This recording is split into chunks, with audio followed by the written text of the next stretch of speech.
энэ удаагийнхаа цахим хичээлээр та бүхэндээ PowerPoint програм дээр background sounds буюу арын дэвсгэр дуу хэрхэн оруулах вэ гэдэг зөвлөгөөг хүргэхээр бэлтгэлээ. За энэхийн тулд та бүхэн background дуутай болгож байгаа тэрхүү ажлынхаа файлыг ингээд нээсэн байна. За дараагаар нь insert гэсний audio on my PC гэдэг сонголтыг сонгож өгнө. За энэхүү сонголтыг сонгохдоо та бүхэн background дуу болгож байгаа тэр аяа MP3 гэсэн хүртэлтэйгээр уншлаад татаад бэлтгэсэн байх шаардлагатай. За миний сонгосон аяа бол энд байна. Аяа сонгоод insert command-ийг өгье. За ингээд iMan эхний слайдн дээр орж ирсэн.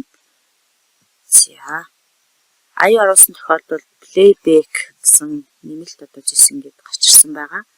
За энэхүү нэмэлтснээс бид нар одоо тогтоогоонуудыг хийнэ. За тоглуулад үзье.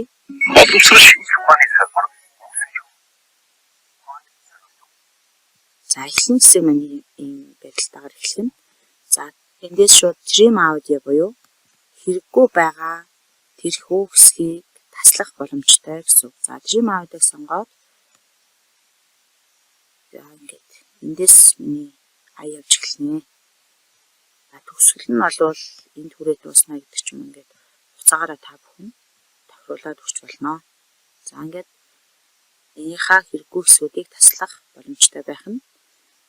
За дараа нь fade in гэсэн хэсэг байгаа. Энэ маань яадаг вэ гэхээр fade in бол нөгөө ард явж байгаа iMan ингээд намхнаас өндөр дуур одоо ингээд шилжиж дуун чангарах байдлаар за fade out нь болохоор төгсөлтөө ингээд аян буурч явсаар хагаад намсах ийм тохиолдлуудыг хугацааны тохиолдлуудыг хийж өгдөг. За дараа нь volume буюу энэ дээр таны background дуу маань ямар шүү одоо дууны чанга сул хэмжээтэйгээр явах вэ гэдгийг сонгож өгч болно. За тэгэхээр ер нь бол medium буюу дундаж high гэх мэтчлэн low гэх мэтчлэн сул гэх мэтчлэн тохиолдлууд байгаа. Тэгэхээр medium гэдэг сонголтыг хэдүүлээ сонгож өгье. За дараа нь start гэдэг хэсгээс automatically буюу шууд ямар нэгэн одоо товчлууд арахгүйгээр автоматар iMan явж эхэлнэ. За play across slides буюу энэ хүү аяыг бүх слайданд яг бүгдд нь оруулахаар бол энэхүү сонголтыг чагталж өгнө гэсэн үг. За хайж зүрийн шүү гэсэн хэсгээр за аяа явж байх үед одоо слайд тоглогч байх үед энэ доор харагдаж байгаа дууны ая хэсгийг одоо лого хэсгийг бол нуух ийм тохиолдол байгаа.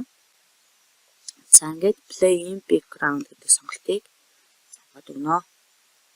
Миний бэлтгэсэн ажлын тайлангийн бүх слайдуудад бол түүчийн сонгосон iMan бүгд арын дэвсгэр фон болон орсон байгаа.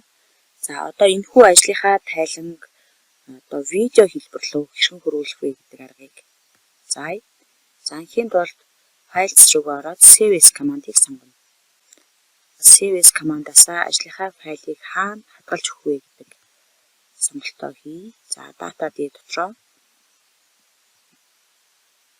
за энэхүү файлууд дотроос ажлын файлууд дотроо би хадгалчихъя.